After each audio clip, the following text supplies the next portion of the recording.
Bago tayo magsimula, sabihin sa amin sa comments kung saan kayo nanonood. Gusto naming malaman. Hangat namin na maging maganda ang inyong karanasan sa kwentong ito.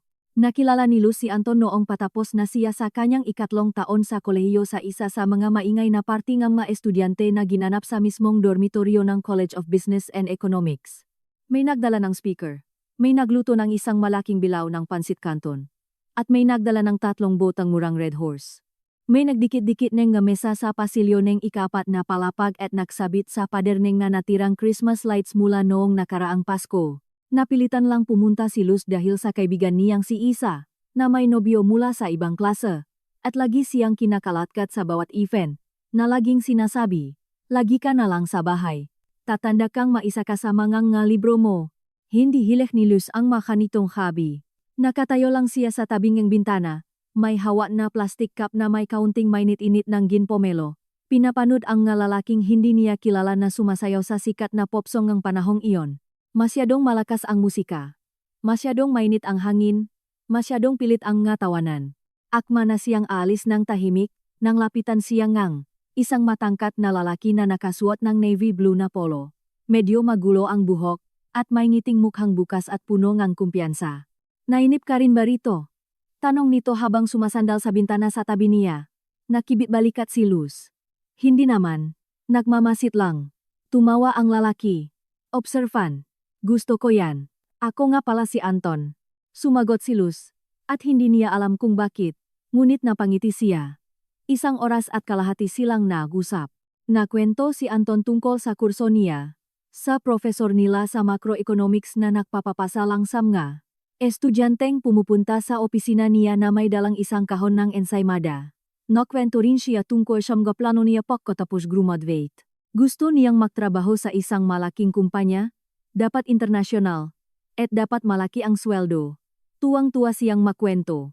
Palaging may kasamang kumpas ang kamay. Si Luz naman ay nakikinig, tumatango, at minsan ay sumasagot ng ilang salita. Gusto niya ang paraan ng pagsasalita nito may lakas, may kumpiyansa, na tila ba ang buong mundo ay nasa paanan na nito at kailangan na lang abutin. Sa isang pagkakataon, tinanong siya nito kung taga saan siya. Simpleng sumagot si Luz. Sa totoo lang, galing akong Germany. Dun ako pinanganak at lumaki. German ang nanay ko. Umuwi lang kami rito noong 16 anyos ako. Itinaas ni Anton ang makilay niya. Talaga? Wow. At nang hindi na nito alam kung paano dugtungan ang pag-usap, iniba nito ang usapan pabalik sa kwento ng kanyang roommate na sinubukang mag-aral ang Tagalog sa panonoenggeeng nga teleserye pero ang natutunan lang ay kung paano umorder ngang beer at magtanong kung nasaan ang beach. Tumawa si Luz at natapos na ang usapan doon. Germany, wikang German, nanay na German lahat ng iyon ay dumaan lang na parang kidlat at nalunot sa agos ng makwento ni Anton tungkol sa kanyang sarili. Tumango lang siya at kinalimutan ito. Wala siyang interest doon. Sa pangkalahatan, wala siyang pakialam sa mga bagay na walang kinalaman sa kanya. Nagsimula silang mag-date 2 linggo pagkatapos party na iyon. Nagpadala si Anton ng maikling message sa social media. Parang, "Hi, natatandaan mo pa ba ako?" Yung nakakabagot na lalaki sa may bintana. Natatandaan siya ni Luz. Nagita sila sa isang maliit na cafe malapit sa universidad. May malumang masang gawa sa kahoy at amoy ng bagong timplang kape. Umorder si Anton ng 2 kape at isang hiwa and homemade bibingka. At inisip ni Luz na nakakatuwa iyon. Hindi nito sinusubukang magpasikat sa isang mamahaling restaurant. Gusto lang nitong makipag-usap. Magaan ang maunang buwan. Tinatawagan siya ni Anton gabi-gabi. Hinahatid siya nito sa dorm. Bubuhatin ang mabibigat na plastik ng pinamili kapag naggrocery siya para sa buong linggo. Isa siya sa mga lalaking kayang magparamdam ngang sigla at seguridad. Malapat ang balikat, mahigpit makipagkamay, buo ang boses. Sa tabi niya, pakiramdam ni Luz ay protektado siya. Hindi si Luz yung tipong naghahanap ng panandaliang saya o adventure sa isang lalaki. Kailangan niya ngang masasandalan. At mukhang ganun nga si Anton. Nagsimula siyang tulungan ito sa pag-aral. Hindi dahil hiningi ni Anton, kundi dahil nakikita niyang nahihirapan ito sa tesis tungkol sa international economics. Nagpupuyat si Luz hanggang madaling araw, ina-edit ang text, tinatama ang mga errors, naghahanap ng sources sa library. Tinatanggap lang ni Anton ang tulong niya na parang natural lang iyon magpapasalamat. Hahalikan siya sa pisngi at alis para magbasketball kasama ang nga barkada. Hindi nagtatampo si Luz. Para sa kanya, ganun talaga ang pamilya at mga nakmamahalan. Kapag mahal mo ang isang tao, tutulungan mo siya ng walang kondisyon at hindi nahihintay ng malaking utang na loob. Pagkatapos ng graduation, dumating ang pinakamahirap na panahon. 6 na buwan na walang mahanap na trabaho si Anton. Nagpapadala siya ng dose-dose ng resume. Pumupunta sa mga interview. Uwi siyang masungit at baksak ang balikat. Upo sa kusina ang inupahan nilang apartment. Titingin sa bukas na bintana. At mananahimik. Ipagtitimpla siya ni Luz Nege mainit na salabat. Upo sa tabi niya. At dadamayan siya sa pananahimik. Tapos, kapag medyo kumalma na si Anton, bubuksan ni Luz ang laptop at sasabihin, "Tingnan mo, may 3 pang bago rito. Mukhang maganda to para sa iyo." Naghahanap sila ng analis na hindi kailangan ng experience. Inayos niya ang resume nito ng 4 na beses. Sa bawat pagkakataon, gumagamit siya ng bagong format. Itinatampok ang iba't ibang skills, at inaangkop ito sa bawat kumpanya. Nagrereklamo si Anton na wala namang kwenta iyon, pero ipinapadala pa rin niya ang resume. May trabaho na si Luz ng nga panahong iyon. Nakapasok siya bilang manager sa isang maliit na tech company, simula bilang junior hanggang sa unti-unting na-promote. Gusto niya ang trabaho niya. Iba-iba ang mga ginagawa. Bata ang team. Maayos kausap ang boss. Humahawak siyang nga proyekto. Nakikipag-usap sa mga kliyente, gumagawang reports, nak-organisa ng mga meetings. Medyo malit ang sweldo pero sapat at panatag. At sa mga buwang iyon na walang trabaho si Anton, ang perang iyon ang ginamit nila pambayad ng upa, pambili ng pagkain, at pambayad ng mga bills. Ayaw balikan ni Anton ang mga alaala na iyon, kinalaunan, nang guminhawa na ang buhay niya. Kung magsalita siya ay parang hindi man lang nangyari ang 6 na buwan na iyon. Nang matanggap na siya sa wakas sa isang maliit na consulting firm sa isang entry-level na posisyon na may mababang sweldo, niyakap siya ni Luz ng napakahigpit kaya tumawa si Anton at sinabing, "Huy, baka mamatay ako sa sakal." Bumili si Luz ng tsake sa red ribbon at isang boteng wine. Inayos ang mesa sa maliit nilang kusina at sinabing, "Sabi ko sayo kaya mo." Naniniwala ako sayo."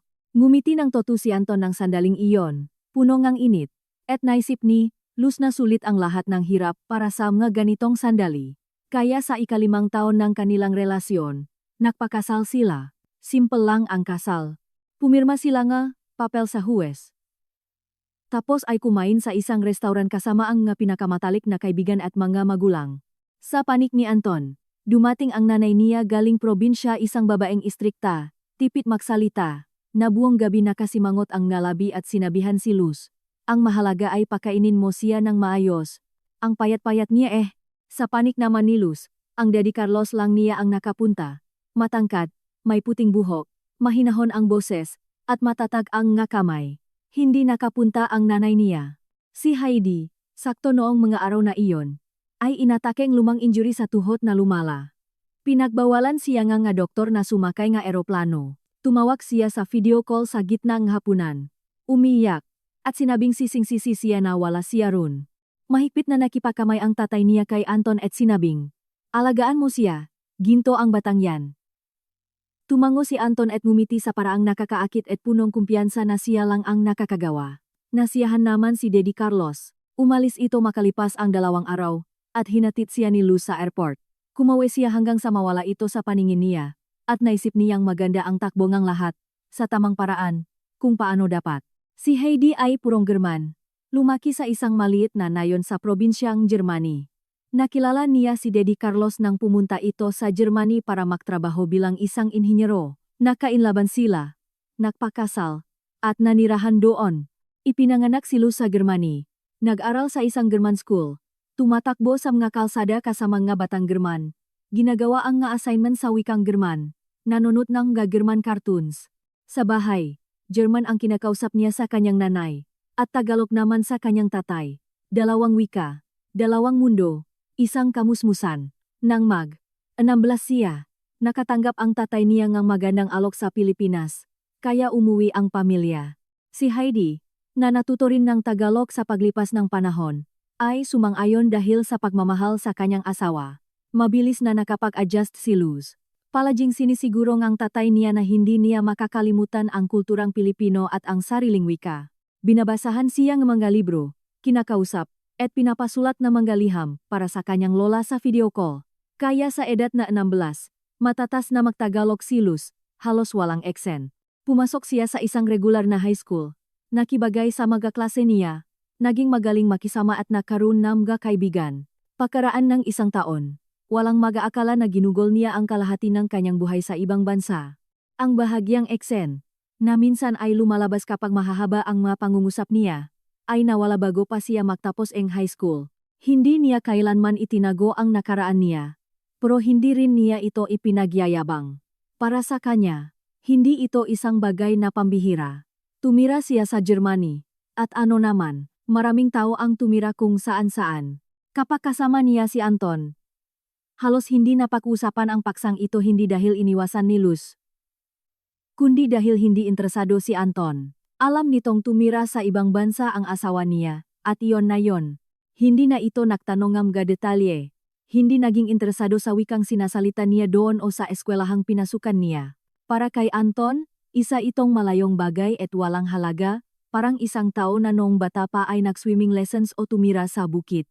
Nangyari na, lumipas na, at tapos na, at hindi na rin ipinilit ni Luz. Una, dahil wala siyang nakikitang dahilan. At pangalawa, dahil nasanay na siyang walang anumang bagay na tungkol sa buhay niya ang ikina-interes nito. Ang maunang taon ng kanilang kasal ay lumipas sa isang kalmado at paulit-ulit na takbo. Nagtatrabaho si Luz sa kanyang tech company, na nun ay isa na siyang senior project manager. Umubos ng maraming enerhiya ang trabaho niya, mga meeting, deadlines, pagpapalitan ang email sa mga kliyente. Pero gusto niya ang pakiramdam na siya ay kapaki-pakinabang, kailangan, at magaling sa ginagawa niya. Uwi siyang pagod, pero may pakiramdam na hindi na sayang ang araw niya. Gayunpaman, unti-unti, may nagbabago. Hindi biglaan, hindi mabilis, kundi dahan-dahan. Parang bitak sa pader na mapapansin mo lang kapag umabot na sa kisame. Tumigil na si Anton sa pagtatanong kung kamusta ang araw niya. Noong una, inisip ni Luz, pagod lang siguro. Maraming ginagawa sa trabaho. Normal lang yan. Kalaunan. Napansin niyang hindi lang ito tumigil sa pagtatanong. Nairita pa ito kapag si Luz na mismo ang nakukwento. Ano bang nakaka-interes sa buhay mo? Puro meeting. Banat nito nang hindi man lang inalis ang tingin sa cellphone. Natitigilan si Luz sa kalagitnaan ng pangungusap. Ubusin ang kanyang saa, at pupunta sa lababo para mahugas ng plato. Mas lalong naging halata ang pagkairita ni Anton nang mapromote si Luz. Inalok si Luz na mamuno sa isang bagong malaking proyekto na may malaking budget. Tumaas ang sweldo niya. Maingat niya itong ikinuwento habang naghahapunan. Hindi para magyabang, kundi para lang magbahagi. Tinapos ni Anton ang pagnguya sa kanyang karne, nagpunas ng bibig gamit ang tissue, at sinabing, "Congrats. E di mas lalo ka nang mawawalan ng oras sa bahay." At umalis ito sa kusina. Naiwan si Luz na nakaupo sa mesa, nakatingin sa kanyang walang lamang plato, sinusubukang intindihin kung ano ang nangyari. Pagkatapos, nilikpit niya ang mesa, nahugas ng plato, at hindi na muling nakwento tungkol sa kanyang trabaho. Sunod namang dumating ang mga pag-uwi ng gabing-gabi. Noong una, minsan sa isang linggo. Humaba ang meeting. Malalate ako. Tapos, naging 2 o 3 beses. Hanggang sa tuluyan nang hindi nakpapaalam si Anton. Uwi tong alas 10 o alas 11 gabi. Tahimik na mahubad ng sapatos sa may pintuan. Pupunta sa banyo, at hihiga sa kama. Hihiga si Luz sa tabi niya, nakatingin sa kisame, pinapakinggan ang pantay nitong pahinga. Gusto niya sanang magtanong kung saan ito galing at bakit ang gabi na, pero hindi niya ginawa. Natatakot siyang marinig ang sagot. O baka natatakot siyang walang isagot ito kundi isang iritableng. Luz, tama na, pagod ako. Ibinintang na lang niya ang lahat sa stress. Talaga namang nagtatrabaho ng mabuti si Anton. Pagkatapos ng ilang taon sa medium-size na kumpanya kung saan 2 ron ay nalugi, at ang isa ay nagbawas ng empleyado sa wakas ay nakuha rin nito ang pangarap nitong posisyon. Tinanggap siya bilang financial analyst sa isang malaking international corporation na nakabase sa Germany. Ang branch nila ay nasa BGC sa Pilipinas, pero ang wikang ginagamit sa loop ngang opisina ay German. Karamihan sa mga boss at senior specialists ay mga German o Austrian. Abot langit ang tuwa ni Anton. Umuwi siya ng gabing iyon na kumikinang ang nga mata. Inihagis ang kanyang bag sa sofa at sinabing, nagawa ko rin. International company, totoong career. Magiging iba na ang lahat ngayon. Niyakap siya ni Luz at sinabing, proud ako sayo. Tumango lang si Anton. Tila wala na ang isip at may iba ng pinaplano. Mula sa unang araw niya sa bagong trabaho, ibinuhos ni Anton ang kanyang sarili sa pag-aral ng German. Nag-enroll siya sa isang mamahaling kurso na may native speaker na guro 3 beses sa isang linggo tuwing gabi. Nag-download siya ng app sa cellphone. Nagsimula siyang manood ng mga pelikulang German na may subtitles. Tuwing gabi, naririnig ni Luz mula sa kabilang kwarto ang pabulong nitong pek-memorize, namga verb conjugations. At sa bawat pagkakataon, naisip niyang mag-alok ng tulong. Tutal, mas may papaliwanag niya ito ng mas maayos kaysa sa kahit anong kurso. Pero naalala niya ang tono nito, ang pagkairita nito sa tuwing makikialam siya, kaya nananahimik na lang siya. Nairita na nga ito kapag nakukwento siya tungkol sa sarili niyang tagumpay sa trabaho. Kung malalaman pa nitong matatas siyang magsalita ng wikang pinahirapan nitong aralin, panibagong dahilan na naman iyon para masugatan ang ego o karangalan nito bilang lalaki. Pakaraan ngang ilang buwan, nakakapag-usap na si Anton sa basic level hindi matatas. Nakakamali ito sa mga articles, naguguluhan sa mga declensions, at binubuo ang mapangungusap gamit ang lohikang Ingles o Tagalog, pero sapat na iyon para makipag-ugnayan sa trabaho. Sobrang taas ng tingin niya sa sarili. Tinatawagan niya ang makaibigan niya at nagyayabang. Halos sa German na ako nagtatrabaho ngayon. Meetings, emails, lahat sa wikang iyon. Bilip na bilip ang mga kaibigan niya. Si Luz, tahimik lang. Sa mga huling buwan bago ang gabing babago sa lahat, nabuhay si Luz sa isang kakaibang kalungkutan. Pakiramdam niya ay may mali, pero hindi niya may paliwanag o ayaw niyang sabihin. Lalo pang lumalayo si Anton. Laging nakataob ang cellphone nito sa mesa. Kapag may sasaguting tawag, lumalabas ito papunta sa ibang kwarto. Isang beses, nahagip ngang paningin ni Luz sa screen ang notification ng isang mensahe sa wikang German. Mula sa isang kontak na nakasaf lang bilang letrang K. Wala siyang itinanong. Nag-iwas lang siya ng tingin at ipinagpatuloy ang pahihiwa ng gulay para sa ulam. Gabi-gabi siyang naghahanda ngang hapunan. Inilalagay ang nga plato sa mesa. Nagtitimplang ngang saa, at naghihintay. Minsan, umuwi si Anton sa tamang oras. Minsan, 2 oras na late. Minsan, hindi ito sumusipot at nagpapadala na lang maikling text. Dito na ako kakain sa opisina, wag mo na akong hintayin. Itatago ni Luz ang hindi nagalaw na pagkain sa ref, mahuhugas ng plato, at bubuksan ang laptop niya. Gagawa siya ang trabaho hanggang hating gabi, at ang pagtip sa keyboard, ang tanging tunog sa loop ang tahimik na tsondo.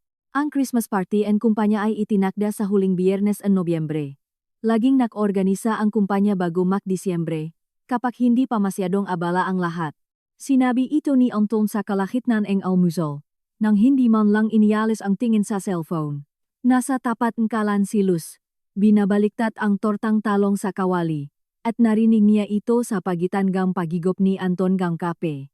Sa Biyernes ang Christmas party ng kumpanya. Sasama ka?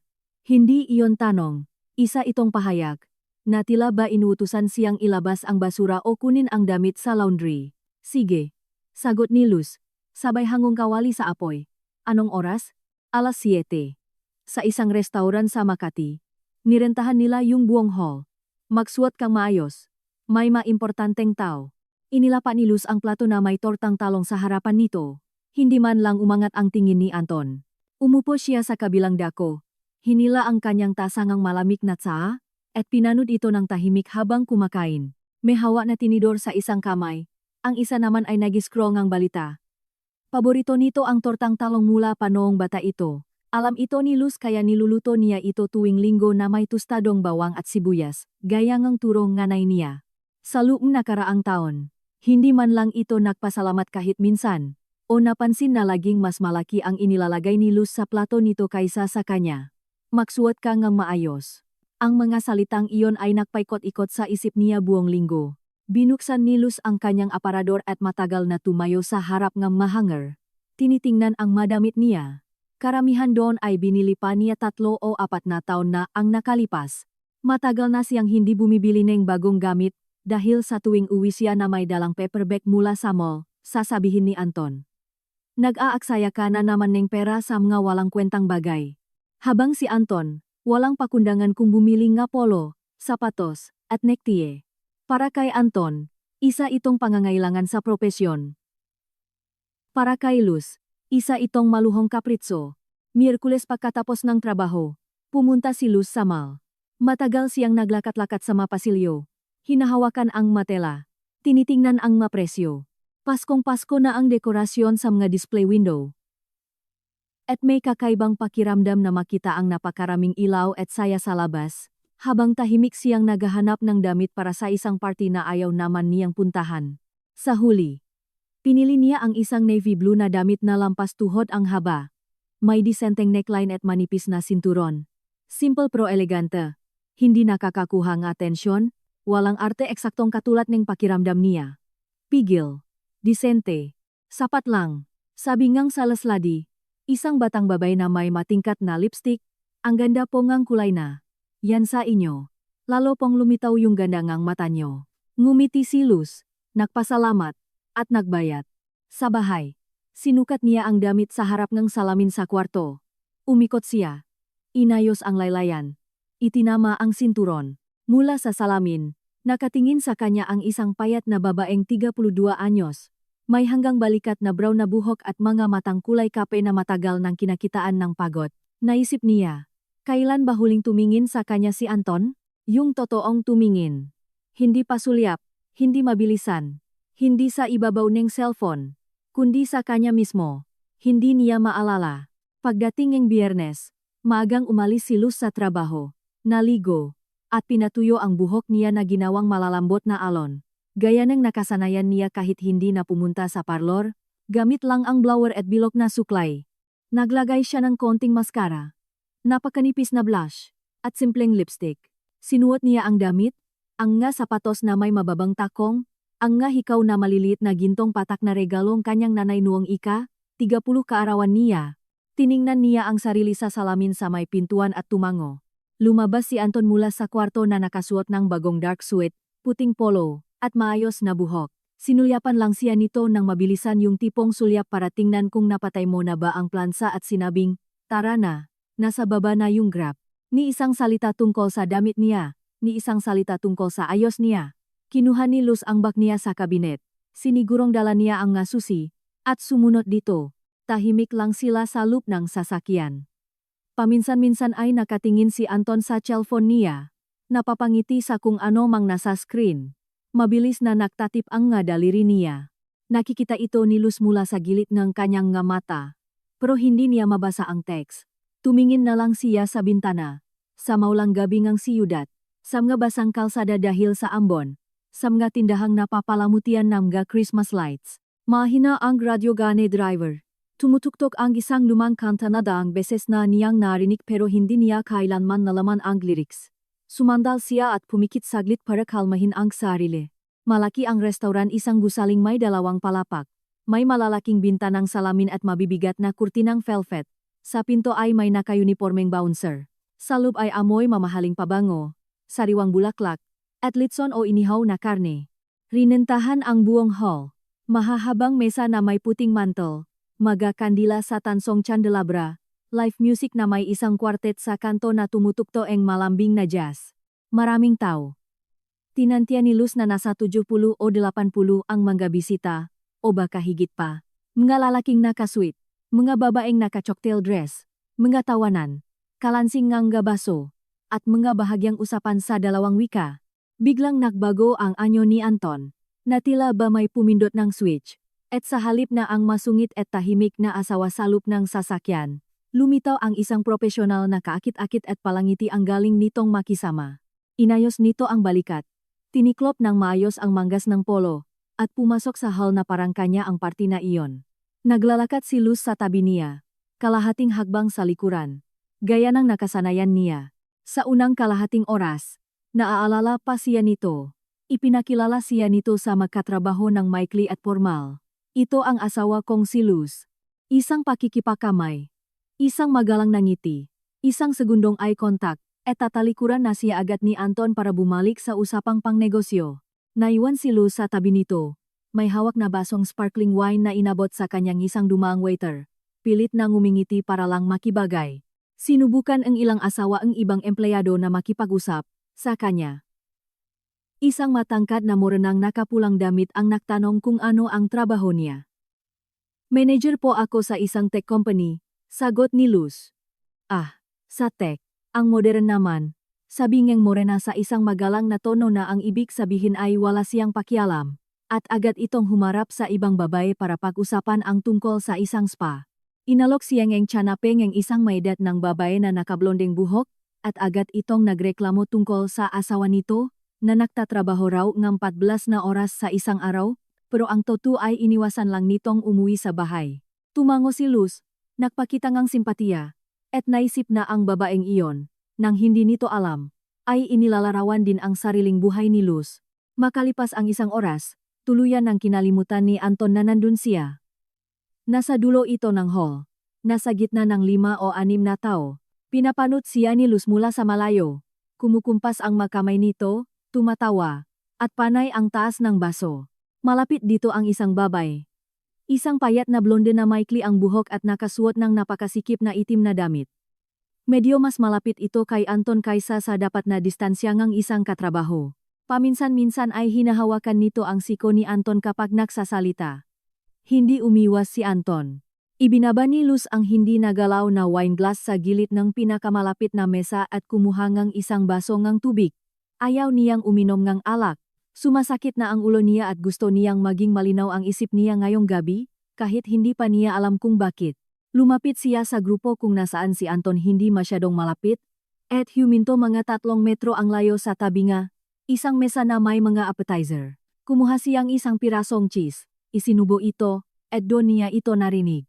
Noong una, kinailangan ng utak niya ng isang sandali para iproseso ito. Sanay na siyang i-filter ang ingay sa paligid, ang musika, ang tawanan, ang kalansing ng mga kubyertos. Ngunit tumagos ang wikang German sa filter na iyon sa isang iglap, tulad ng isang pamilyar na boses na mangingibabaw sa karamihan. Boses iyon ni Anton. Nagsasalita ito sa medyo baluktot na German.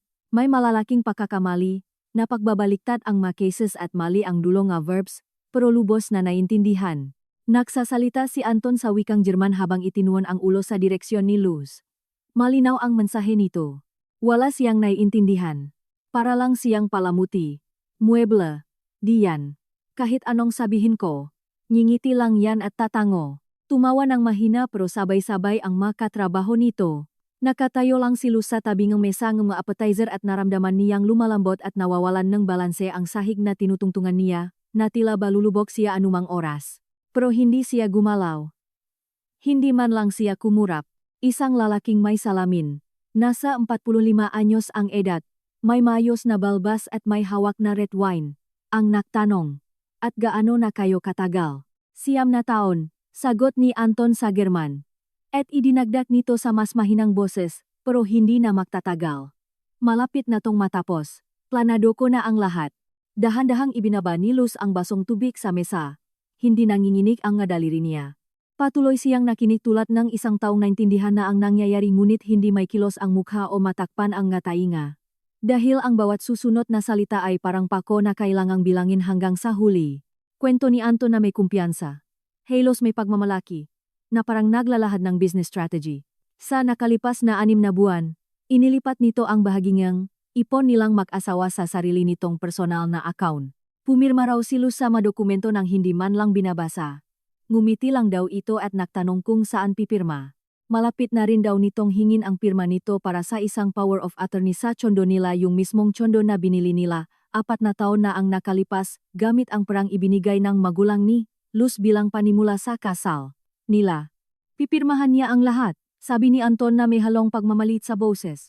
Tapos, malinis at mabilis na annulment at hiwalayan ng ari-arian. Walang maiwan sa kanya at magiging malaya akong lalaki na may tsondo at pera. At pagkatapos? Tanong ng babaeng blonde.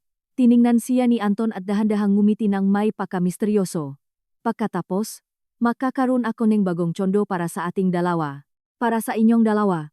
Ulit ng lalaking may salamin na may halong kuryosidad at pakailang sa boses. Hindi sumagot si Anton. Muli lang nitong tiningnan ang blonde. Yumuko ang babay. ngunit kumibot ang gilid ng ngalabi nito. Nanatiling nakatayo si Luz. 3 metro ang pagitan niya sa kanyang asawa, ang lalaking kasama niya sa loob ng 9 na taon. Ang taong iginawa niya ng resume, ipinagluto ng tortang talong tuwing linggo. Ang taong pinagsabihan niya ngang, naniniwala ako sayo. Nang mismong ito ay hindi naniniwala sa sarili niya.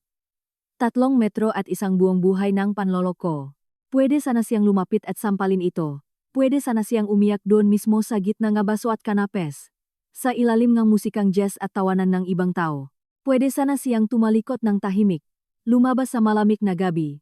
Pumarang ang taksi. At umiyak sa backseat. Ngunit walang ginawa si Luz sa mga iyon. Sa halip na lumuha, sumigaw, o tumakas, may naramdaman siyang gumalaw sa loop niya, tahimik propinal.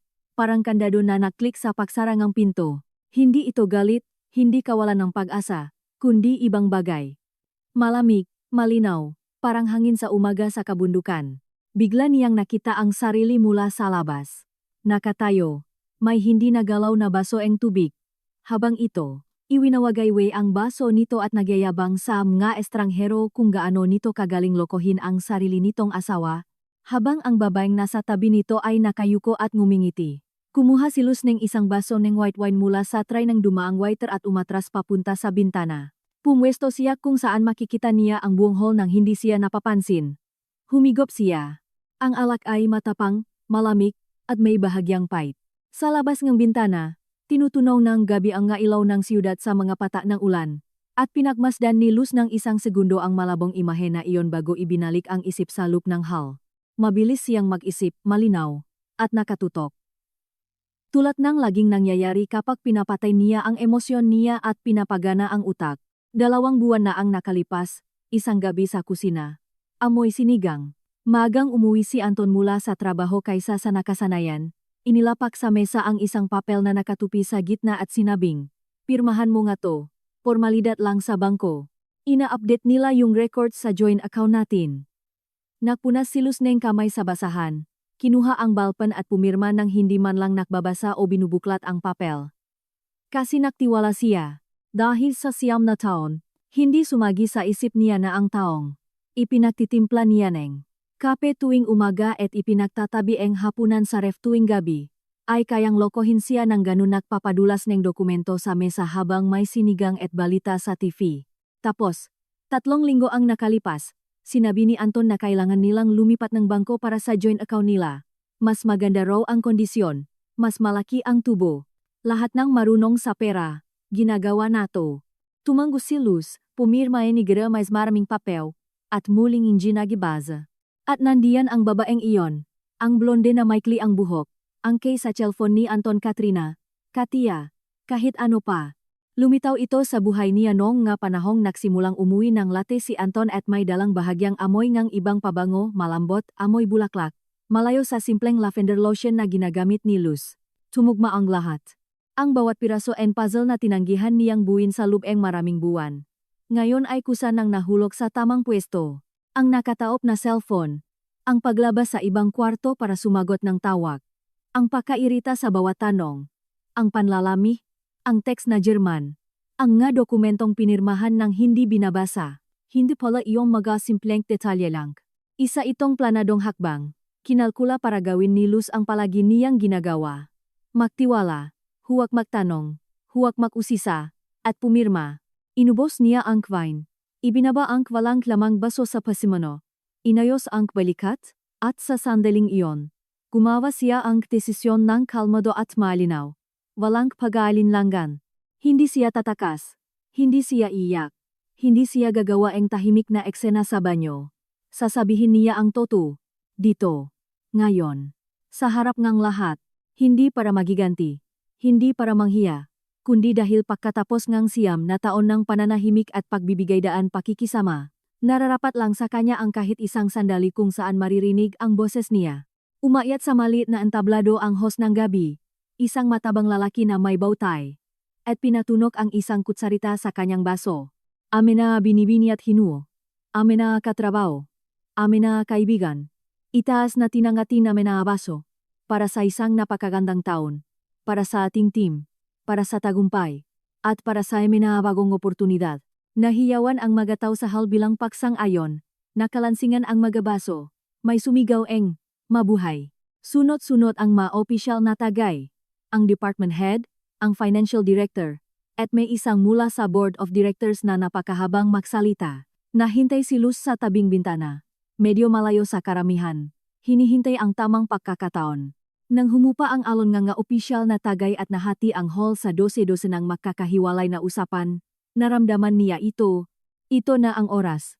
Umatras ang isang hagbang si Luz mula sa bintana, tapos isa pa. Tinawid niya ang hall ng mahinahon, walang pagmamadali, dumaan sa pagitan ng mesang may appetizer, sama waiter na may dalang tray, sama usapan at tawanan ng iba. Gumawa ang mahinang tunok ang matakong niya sa sahig. At ang tunok na iyon ang tila naging kaysa isang totoong tunok sa buong espasyo. Umatras ang lahat ng iba pa. Humina, na tila ba may nagbaba ng volume ng buong mundo. Nakarating siya sa host. Nakatayo ito sa hilid NG entablado. Binabasa ang mga index cards para sa programa. Tinapik siya ni Luz sa braso. Excuse me, pwede ba akong magsabi NG ilang salita? Itinaas ng host ang kanyang makilay pero masayang tumango, may halong ginhawa pa nga. Tulad ng isang taong inalok ng paraan para punan ang isang nakakailang na katahimikan. Siyempre, sige po, sa inyo na ang mic. Inabot nito ang wireless na mikropono at umatras. Kinuha ito ni Luz. Mas mabigat ito kaysa inaasahan niya. O baka ang kamay niya ang biglang gumaan ng kakaiba, na parabang hindi sa kanya. Humarap siya sa mga tao. Unti-anting namatay ang nga boses. Una, ang nga pinakamalapit sa entablado. Tapos, gumulong ang katahimikan na parang alon hanggang sa pinakamalayong sulok, nilulunok ang bawat grupo. Lumingon ang nga tao. May nagbabang baso sa mesa. May sumanyas sa kausap. Teka lang, nasa kanyang grupo si Anton sa dulong hall. Hindi agad ito lumingon. Napansin muna niyang nakatingin ang makatrabaho niya sa likuran niya. At saka lang niya sinundan ang tingin nila. Nakita niya si Luz sa entablado, at dumaan sa muka nito ang gulat mabilis. Halos may takot. Hindi kailanman nagsalita sa harap ng maraming tao si Luz. Ayaw nito na siya ang sentro ng atensyon. Ayaw nito ng mga speech. Ayaw niyang tinititigan siya ng 12-12 ng mata. Alam ito ni Anton o kahit papaano ay alam. Niya ito nun. Ngunit ang pagkagulat ay napalitan ng ibang bagay. Ng tahimik na pagmamaliit at pagka-arogante. Nakibit balikat ito ng bahagya. Tumango ng kaunti. Tulad ng isang taong nagbibigay ng permiso sa isang bata na tumula sa isang school play, at humigop ng kaunti sa kanyang alak. Magandang gabi, simula ni Luz. Mas matatak ang boses niya kaysa sa inaasahan niya. Bahagyang pinalakas ito ng mikropono. Binigyan ito ng kakaibang bagong dimensyon. At sa isang segundo, pakiramdam niya ay naging ibang tao siya, isang taong sanay magsalita at pakinggan. Ako po si Luz, ang asawa ni Anton. Gusto kong magpasalamat sa kumpanya para sa magandang party na ito at sa mainit na pagtanggap. Napakaganda ng ambiyanse dito. At natutuwa akong nagtatrabaho ang asawa ko kasama ng mataong napakabukas. Open. Huminto siya ng napakaikli sa salitang napakabukas, na halos hindi mapansin ng marami ang laman nito. Ngunit ang gana sa grupo ni Anton kanina ay nakuha ito. Medyo ibinaba ang lalaking may salamin ang kanyang baso. Nawala ang ngiti ang blonde na naka-black dress. Relax lang si Anton. Ngumiti pa nga ito, ngiting mapagmataas at nagmamagaling. Ang ngiting isang taong siguradong kontrolado niya ang sitwasyon. Siguro inisip nito na magbibigay lang si Luz ang kaunting pasasalamat, kakabahan, at ibabalik ang mic. Nakita ni Luz ang ngiting iyon mula sa kabilang dulo ang hall at sa isang sandali, may nanginig sa loop niya. Hindi awa, kundi isang huling pakilala. Ito ang totoong Anton. Hindi ang taong nagbigay sa kanya ng bulaklak sa universidad. Hindi ang taong yumakap sa kanya pagkatapos ang kasal. Ito mismo, ang may hawak ng baso at may ngiting ng isang taong itinuturing ang sariling asawa na isang piraso ng palamuti. May isa lang malit na nakakatawang detalye. Patuloy ni Luz, at nagbago ang tono niya. Naging mas mababa at mas mariin ang boses niya. At sa mamarunong makinig, naramdaman nilang may mangyayari. Ang asawa ko, salop ng siyam na taong pagsasama namin, ay hindi man lang nag-abala na alamin ang isang simpleng bagay tungkol sa akin. Masyado siyang bilip sa sarili kaya hindi man lang niya natandaan ang sinabi ko sa kanya sa unang date namin. Naging sobrang tahimik ng hall. Ang klaseng katahimikan na nangyayari kapag 80 tao ang sabay-sabay na tumigil sa pahinga. Nawala ang ngiti ni Anton. Hindi pa rin nito maintindihan kung saan papunta ang asawa. Ngunit ang kutob nito ang pakiramdam na dumarating isang segundo bago ang sampal ay nagsasabi na sa kanya na may maling nangyari. Humakbang ito ng kaunti paharap na tila gustong lumapit, pero masyadong malayo ang distansya. Masyadong maraming tao sa pagitan niya at ng entablado. Ang makaramdam ngang matinding, hiya, ay nagsisimula na. Ang totoo niyan, sabi ni Luz, ipinanganak at lumaki ako sa Germany. Ang nanay ko ay German. Hanggang 16 anyos ako, doon ako nakatira. Nag-aral ako sa isang German school. At kasing husay kong magsalita ng German ang pagtatagalog. Huminto siya ng saglit, ngunit damang-dama tulad ng sandali sa pelikula kung kailan humihinto ang musika bago ang kasukdulan. O baka nga mas magaling pa. Bumaksak ang katahimikan sa hal na parang isang mabigat na kurtina biglaan. Siksik, walang kahit anong tunog. Nakita ni Luz ang alon ng pag-intindi na dumaloy sa mga tao. May lumingon kay Anton. May naktakip ng bibag kamit ang kamay. Dahan-dahang hinubat ng lalaking may salamin ang kanyang salamin at nagsimulang punasan ang malente nito isang mekanikal na kilos na nagpapakita ng labis na pagkabigla.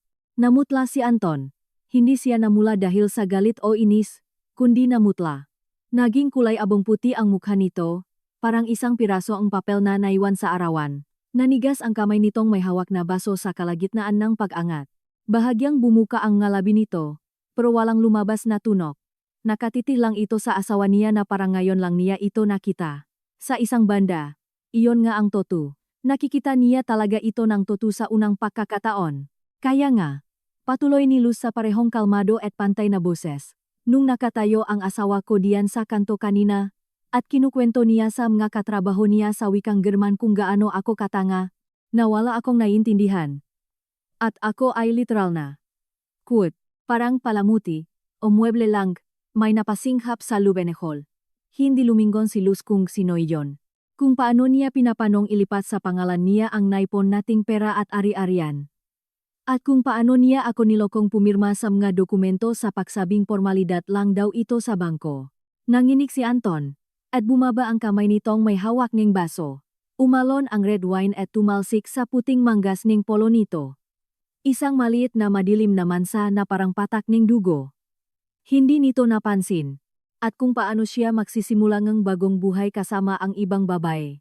Naintindihan ko ang bawat salita niya. Dahan-dahang inilibot ni Luz ang paningin niya sa buong hall. Walang pagmamadali, para maramdaman ng lahat ang tingin niya. Ang makatrabaho ni Anton, lalo na ang mga nasa grupo at nakitawa sa kanya kanina, ay hindi na makatingin. Tinititigan ng lalaking may salamin ang sarili niyang baso ng may matinding tensyon, na parang sinusubukang basahin ang kinabukasan sa ilalim nito. Ang babaeng naka-gray na suit na nakatayo, sa tabi nito at tumawa ng pinakamalakas kanina, ay mariing idinidiin ang tissue sa kanyang maalabi habang nakatingin sa sahig. Ang blonde na naka-black dress ang parehong babaeng tinignan ni Anton nang may makahulugang ngiti ay tahimik at halos hindi mapansing umatras ng isang hakbang. Tapos isa pa, hanggang sa naglaho ito sa likod ng mga tao, na parang hindi ito kailanman nandun. Wala ako rito para gumawa ng eskandalo, sabi ni Luz. Kahit na siguro may karapatan ako, pero hindi ko yan gawain. Gusto ko lang na malaman ng lahat dito ang totoo. At para na rin maintindihan ng asawa ko ang isang bagay. Tumingin siya, nege diretso kay Anton sa kabila, nege 1 metro, nege hal. Sa pagitan, nege mege aulo, nege ibang tao. Sa kabila, nege siyam na taon nege pananahimik at pagpapasensya. Hindi ako pipirma ng kahit anong dokumento. Walang power of attorney. Walang pagpapaubayang ang ari-arian. Wala. Hindi ngayon. Hindi kailanman. Simula ngayong gabi. Tapos na ang kasal natin. Maingat at kalmado niyang ibinaba ang mikropono sa gilid ng entablado. Tulad ngang pagsasara mo ng isang libro pagkatapos basahin ang huling pahina. Kinuha niya ang kanyang maliit na bag sa silya. Inayos ang kanyang damit. At naglakad papunta sa labasan. Walang sinuman sa holang nagsalita. 80 tao ang nakatayo na may hawak na mga baso. Nakasuit at cocktail dress. Na nakabalot sa katahimikan. Tumigil din ang kwartet sa kanto na kanina pa tumutuktok ng mahina. Nakatinginan ang mamusikero. Hindi alam kung dapat ba silang magpatuloy. Isang waiter na nakatayo sa gitna ngal ang magalang na tumabi para bigyan ng daan si Luz. Naiwang nakatayo roon si Anton. Kasing puting ang pader, bahagyang nakanganga. Blanko ang nga mata, at ang mansa ng alak sa kanyang manggas ay kumalat na hanggang sa dulo. Mukha siyang isang tao na kararating lang sa pagka-realize na ang inaapakan niyang sahig ay hindi pala lupa, kundi manipis na yellow at unti-unti nang nabibitak. Ang mismong karangalan at imahe na iningatan niya ay tuluyang nawasak sa harap ng kanyang nga boss at katrabaho. Hindi lumingon si Luz. Tinawid niya ang buong hall, sa pagitan ng mamesa at kandila, sa gitnang nga taong parang estatwa. Dumaan siya sa bouncer na tahimik na binuksan ang pinto para sa kanya, at lumabas sa kalsada. Sumalpok sa mukha niya ang hangin sa gabi malamig, basa, amoy basang aspalto at usok ng sasakyan. Agad na dumapo ang ambon sa buhok niya at sa balikat ng kanyang navy blue na damit. Huminto si Luz sa hagdanan ng restaurant at kinuha ang cellphone mula sa bag niya. Malamig ang nga daliri niya, pero hindi nanginginig. Tinawagan niya ang nanay niya. Sumagot agad si Heidi pakaraan ng unang ring. Nagbabakasyon siya sa Pilipinas. Gaya ng nakasanayan niya halos tuwing dulo ng taon. Umuwi siya mula Germany para makasama ang kanyang anak ng ilang buwan. At para na rin iwasan ang matinding lamig dun. Namiss niya si Luz, ang siyudad, ang ingay ng mga kalsada. Nakatira siya sa kanyang maliit na apartment sa isang subdivision. Mainit at medyo nag-aalala ang boses sa kabilang linya. Luz, anong nangyari? Gabi na ah. Ma, pwede mo ba akong sundawin? Isang maikling pahinto. Marahil isang segundo. Ngunit sa segundong iyon narinig ni Heidi sa boses ng kanyang anak ang lahat ng kailangan niyang marinig. Walang luha. May ibang bagay doon, isang matining at pinal na katahimikan. Siyempre. Ay send mo ang address. Papunta na ako. Ipinadala ni Luz ang location at ibinalik ang cellphone sa bag. Nakatayo siya sa hagdanan ng restaurant. Yakap-yakap ang sarili. Nakatingin sa basang kalsada ng Makati. Dumadaan ang mga taksi. Nagtitiyansik ang tubig sa bangketa. Mula sa pinto ng restaurant ay umabot sa kanya ang malalambot na boses. Muling nabuhay ang hall. Lumakas ang ingay. At alam ni Luz na ngayon ay pinag-usapan na nila puno nga, chismis, ang nangyari. Na si Anton ay malamang nasa isang sulok. Sinusubukang makpaliwanag, makdahilan, at iligtas ang sarili. Na nagkatinginan ang mga katrabaho at nakukuwentuhan tungkol sa narinig nila. At na ang blonde ay malamang nagbook ng Grab at umalis. Wala na itong halaga. Sa unang pagkakataon matapos ang mahabang panahon, wala na siyang pakialam kung ano ang mangyari sa mundong iyon na kakaiwan lang niya. Dumating si Heidi pakalipas ng 40 minuto. Isang maliit na gray na sedan ang huminto mismo sa tapat ng hagdanan at lumabas ang nanay niya na nakasuot lang ng pambahay o duste, pero pinatungan agad ng kuwat ng nakmamadali. Basa ang buhok nito sa ulan dahil lumabas ito ng walang payong. Nakita niya si Luz at sa isang iglap, natigilan siya. Ang anak niya, nakapartidres sa hagdanan ng restaurant sa ilalim ng ulan, tuyong-tuyo ang nga mata, at mas kalmado kaysa sa dapat asahan. Hindi nagtanong si Heidi. Lumapit siya. Mahigpit na niyakap si Luz ng tahimik ang klase ng yakap para sa isang taong kakasagip lang mula sa pagkalunod at sinabing, uwi na tayo. Tahimik lang si Luz, sa loop ng sasakyan. Nakatingin siya sa bintana. Sa mailaw ng poste na dinadaanan nila. Sa mahugis ng gusali na pinalabong ng ulan. Tahimik din si Heidi. Minsan ay tinitingnan niya ang anak niya at mas hinihigpitan ang hawak sa manibela. Alam niyang hindi ito ang oras para sa mga salita. Kilala niya ang anak niya. Makukwento ito kapag handa na siya. Sa ngayon, sapat na ang nandun siya para rito ang halaga ng pamilya. Sa maliit na apartment ni Heidi, na may mga halaman sa bintana, at may gansilyong mantel sa mesa ng kusina, nagpakulo ang nanay ng tubig. Kumuhang malaking mug na may nakasulat na Best Mom in the World na iniregalo ni Luz sa kanya noong Mother's Day 10 taon na ang nakalipas. Nagtimpla ito ngang chamomile tea manzanilla. Inilapak sa harap ngang kanyang anak, at naglagay ngang maliit na platito ngang biskwit sa tabi. Umupo si Luz sa mesa. Hawak ang mug gamit ang dalawang kamay, at pinanut ang umusok na manipis na singaw ngang saa. Umupo si Heidi sa tapat niya. Siya ba? Tanong ng nanay niya sa mahinang boses. Tumango si Luz. Napakagatlabi si Heidi. Tapos tumayo. Pumunta sa kwarto. At bumalik na may dalang mainit na kumot yung brown na checkered na laging nasa sofa nila mula pa noong bata si Luz. Ipinatong niya ito sa balikat ng anak niya. Hinaplos ang ulo nito, at muling umupo. Nanatili silang ganun hanggang hating gabi. Uminom ang tee sa asilus. Kumain ang biskwit. At unti-unti, sa maikling pangungusap, ikinuwento niya ang lahat. Hindi ang buo.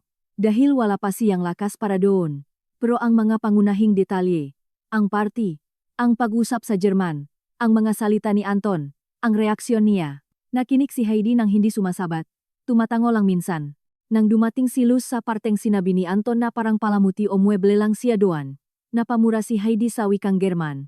Diser idiot, diser arogante idiot. At sa unang pagkakataon ng gabing iyon, halos mapangiti si Luz.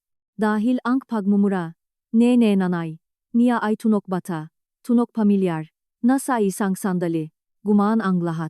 Inihanda ni Heidi ang kama para sa kanya sa guest room, ang mismong kama kung saan natutulog si Luz kapag bumibisita siya tuwing weekend.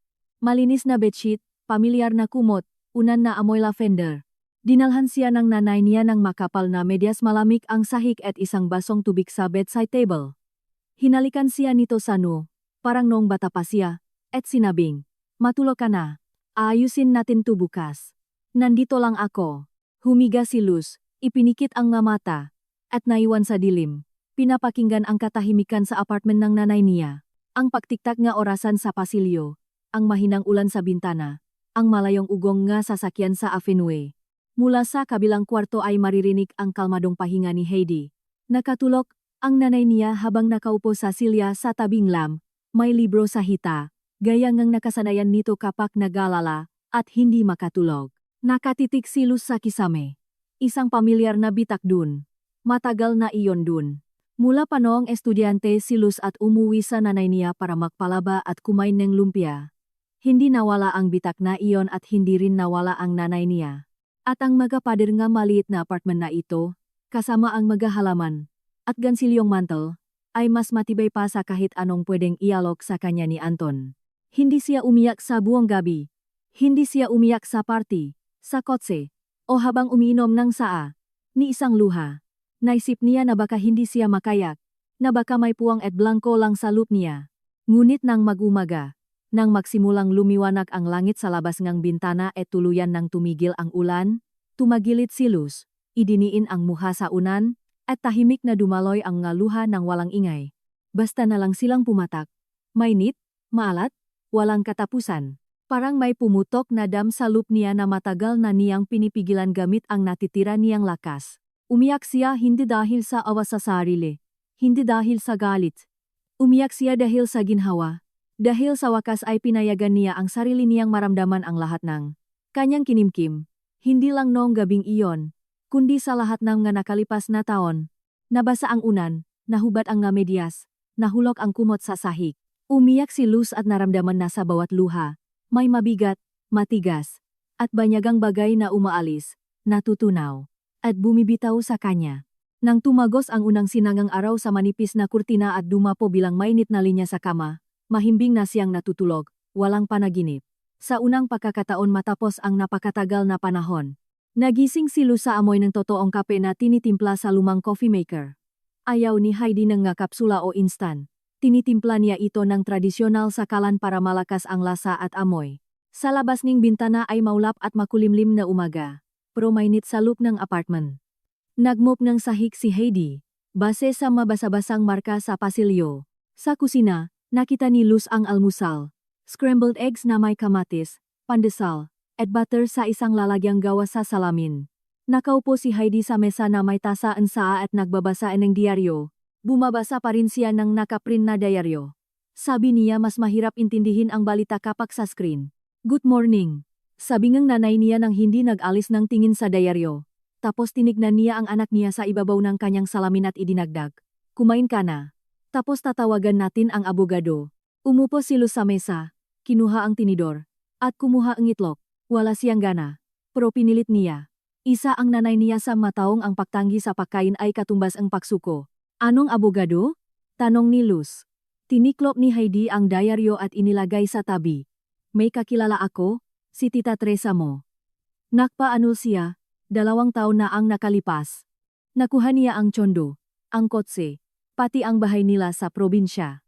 Ang abogado niya, si Ate Mendoza, magaling sa mga kaso ng legal separation at annulment.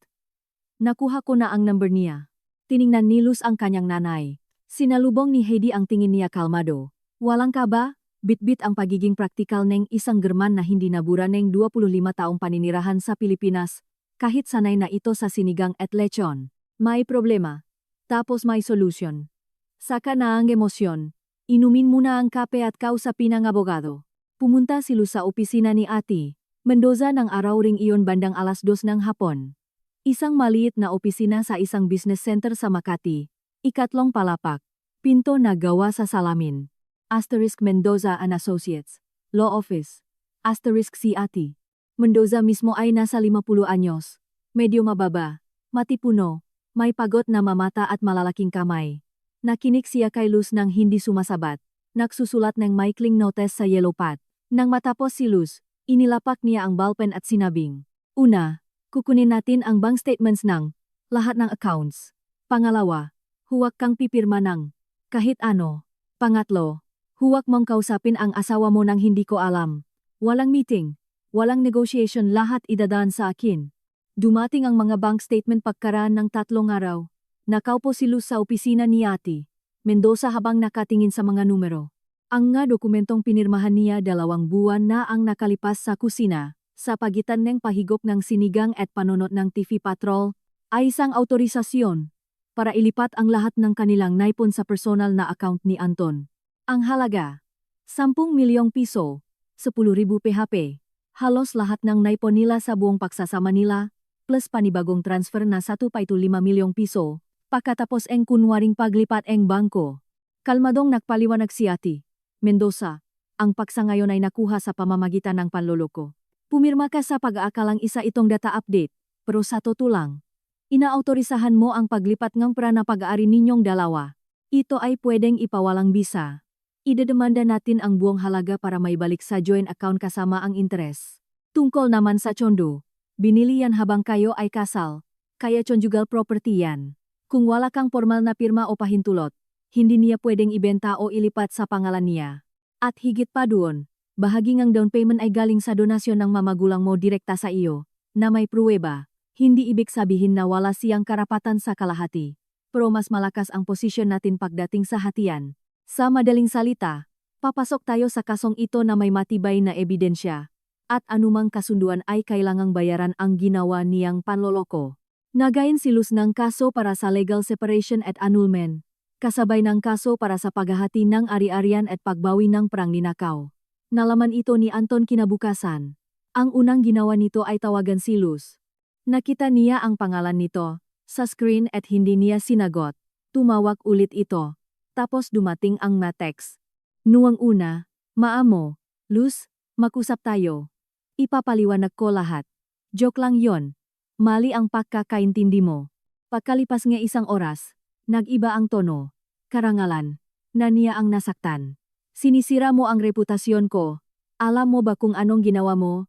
Hindi na ako makaharap sa matao ng maayos." Kinagabihan, nagmakaawa ito.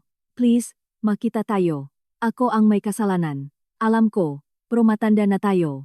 Pwede nating ayusin to na walang abogado." Binasa ni Luz ang text habang nakaupo sa kusinang ng nanay niya. Nasa tapat ng kalan si Heidi. Tahimik na hinahalo ang sabaw. Nang matapos basahin ni Luz ang huli, inangat niya ang tingin niya at sinabing, "Ma, nag-text siya. Aminin daw niyang may kasalanan siya." Nang hindi lumilingkon, sumagot si Heidi, "Amin siya hindi dahil niloko kaniya, kundi dahil nahuli siya." Nanahimik si Luz. Tapos i-forward niya ang lahat ng mensahe kay Ate Mendoza. 1 linggo ang lumipas.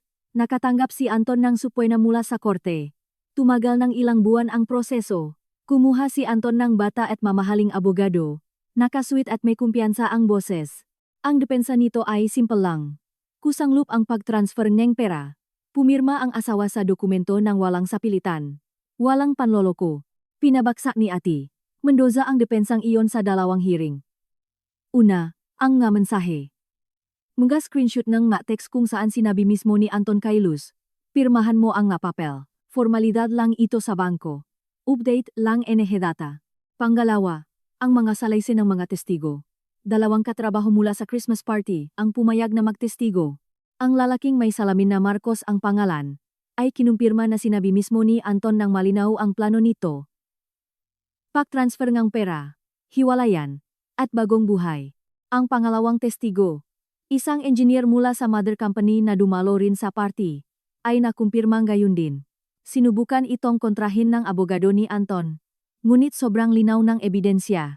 Inutusan na huwes ang buong pagbabalik ng perang iligal na kinuha ang 10 milyong piso plus ang 1.5 milyon mula sa ikalawang transaksyon pabalik sa joint account ng mag-asawa, kasama ang tamang monetary correction, upang pahatian nilang dalawa ng patas kalaunan. Sa pahahati ng tsondo, isinaalang-alang ng huwes na ang malaking bahaging down payment ay galing sa donasyon ng magulang ni Luz, na nakarehistro sa bank transfer na nakapangalan sa kanya. Hindi nito tuluyang inalisan si Anton sa karapatan niya sa kalahatingang remaining value, pero nagbigay ito ng bigat sa hatian. Nakuha ni Luz ang tsondo at nakatanggap si Anton ng kabayaran gamit ang ibang ari-arian. Balanse ito sa papel, pero pabor kay Luz sa totong buhay, dahil ang kondo ang pinakamahal na ari-arian at mayroon na siyang matutuluyan. Dagdag pa rito, pinakbayad si Anton sa court fees at sa attorney's fees ni Luz bilang parusa sa panlolokong ginawa niya, na napatunayan sa korte. Nang basahin ng huwes ang desisyon, nakaupo si Luz sa isang matigas na upuan sa pasilyo ng korte. Nakatingin sa makamay niya. Nakapatong lang ang madaliri niya sa kanyang hita. Tahimik, walang tensyon. Sa tabi niya ay may baso NKP mula sa vending machine walang lasa at halos malamig na. Pero inubos ito ni Luz. Dahil sa nakalipas na mga buwan, natutunan niyang pahalagahan ang maliliit na bagay. Isang mainit na kape, makakapal na medyas, ang boses ng nay niya sa telepono. Mula sa mutual friends, nalaman niya na sa opisina ni Anton ay nagbago na rin ang lahat. Mabilis na kumalat ang chismis tungkol sa nangyari sa party. Ang makanitong bakay ay hindi nananatili sa luplang isang restaurant. Ang mga katrabahong nakitawa sa kanya nun ay umiwas na ng tingin kapag nakakasalubong siya sa pasilyo. Nawalan na siyang mukha at karangalan. Pinatawag siya ng management para sa isang seryosong pag-usap tungkol sa corporate ethics formal. Magalang. Pero may lamig na nagpapahiwatik na tinotolerate na lang siya, pero hindi na iginagalang. Ang blonde sa opisina ay inilipat sa ibang branch pakaraan ng isang buwan, tahimik at walang paliwanag. Nagtitiis si Anton ng 6 na buwan pa, hanggang sa nag-resign ito. Sabi niyang kakilala nilang nakwento kay Luz. Ang sabi niya, masyado na raw toxic ang environment at hindi na niya kinakaya yung pressure. Pero para sa akin, siya ang naging toxic. Nakinig lang si Luz at walang sinabi. Hindi siya natuwa. Hindi siya nakaramdam ngang kasiyahan sa pagbagsak nito. Tumango lang siya at iniba ang usapan. Wala na siyang puwang sa buhay ni Luz, hindi sa isip niya, hindi sa plano niya, at hindi sa magagalit niya. Naging isang ex na lang ito nang tuluyang matapos ang lahat. Naging wala na. Pagkatapos ng kaso, ibinaon ni Luz ang sarili sa trabaho. Ang tech company kung saan siya nagtatrabaho ang naging kaligtasan niya. Ang makapamilyar na gawain. Ang makilalang mukha. Ang araw-araw na routine na hindi nagbibigay daan para malunod siya sa kalungkutan. Ang boss niya, na alam ang sitwasyon, ay hindi nagtanong. Basta na lang itong tumigil sa pag-schedulang mga meetings tuwing Biyernes ng hapon at minsan ay tahimik na naglalapag ng iced coffee mula sa Starbucks sa mesa niya. Hindi rin nag-usisa ang makatrabaho niya. At nagpapasalamat si Luz dun. Gumagawa siya ang mga proyekto. Nagsusulat ang reports. Nakikipag-usap sa kliyente. At unti-unti, bumalik sa normal ang takbo ang araw niya. Hindi para tumakas sa buhay, kundi bilang bahagi ng isang normal at tahimik na buhay. Bumisita ang nanay niya tuwing weekend at sabay silang nagluluto. Nagbabake sila ang strudel be sa recipe ang lola Gerda niya. At nagluluto ang bulalo be sa recipe ang tatay niya na naniniwalang dapat sobrang linamnam at lambot ng karne na halos humiwalay na sa buto. Naglalakad sila sa kalapit na parke, mabagal, walang minamadali, pinag-uusapan ang lahat ang trabaho, ang balita, ang isang bakong teleserye na napanood ni Heidi na sobrang nakakabalif, ang kwento pero nakakaadik panurin. Minsan ay tumatawag ang tatay niya mula sa Germany, kung saan bumalik ito sa pagtatrabaho ilang taon na ang nakalipas. Ang boses nito sa telepono ay tunok malayo, pero nakakapagpainit ng puso. Kamusta ka na, anak ko? Okay lang po, Daddy. Toto po, okay na ako. Isang linggo, habang nag-ayos ng cabinet sa may pintuan na puno nga gamit na natambak sa paglipas ng panahon, nakita ni Luz ang isang kahon ng sapatos. Sa loob nito ay may mga lumang notebook, mga notes sa klase, isang tuyong bulaklak sa gitna ng libro niya sa French, at sa pinakailalim ay isang diary mula pa noong college na gastado na ang pabalat at kupas na ang drawing. Umupo siya sa sahig, isinandal ang likod sa kabinet, at binuksan ito. Nanilaw na ang nga pahina, medyo malabo na ang ing sa ibang parte. Maikli lang ang nga nakasulat mga petsa, paalala, mga random na pangungusap. Binasa niya ito ng mabagal, at bawat pahina ay amoy nakaraan. Hindi mapartikular na alaala, kundi ang pangkalahatang pakiramdam ng kabataan, noong ang lahat ay parang posible pa at wala pang nakatakda. Sa isa sa mga huling pahina, nakita niya ang isang note na isinulat niya sa sarili niyang sulat kamay mas bata, mas bilugan, na may malilit na puso sa gilid. Asterisk nakilala ko si Antong ngayon. Feeling ko special siya. Feeling ko gusto niya rin ako. Asterisk. Matagal na tinitigan ni Luz ang malinyang iyon. Hinaplos niya ang letra. Masaya ang babaeng sumulat niyan. Nakatayo siya sa tabingang bintana sa isang maingay na party, may hawak na basong ginpomelo, at isang matangkat na lalaking naka-navy blue na polo ang nagtanong sa kanya. Nainip ka rin ba rito? At tila ang buong mundo ay maliwanag at punong pangako. Isinara ni Luz ang diary at ibinalik sa kahon kasama ang matuyong bulaklak at notes. Hindi niya ito itinapon. Itinago lang niya bilang bahaging nakaraan na minsan ay naging kasalukuyan, at ngayon ay naging kung ano dapat ito isang alaala. Tumayo siya mula sa sahi. Pinakpagan ang tuhod niya. Sa labas kang bintana, palubok na ang araw at ang huling sinak nito ay tumama sa pasimano, sa halamang African violet na iniuwi niya mula sa apartment kang nanay niya. Lumapit si Luz sa bintana, hinawakan ang siksik, malalambot, at buhay na dahon. Tapos nagpakulo ang tubig at kinuha sa cabinet ang paborito niyang mug simple, puti, walang nakasulat. Iniyahanda ang tsa. Ang African violet ay nasa pasimano. Mula sa katabing unit ay naririnig niya ang mahinang tunong TV. Isang normal na hapon, isang normal na katahimikan. Ngunit sa unang pagkakataon matapos ang maraming taon, ang katahimikang ito ay hindi blanko. Ito ay payapa sa paraang hinahayaan ka nitong tuluyan nang marinig ang iyong sarili.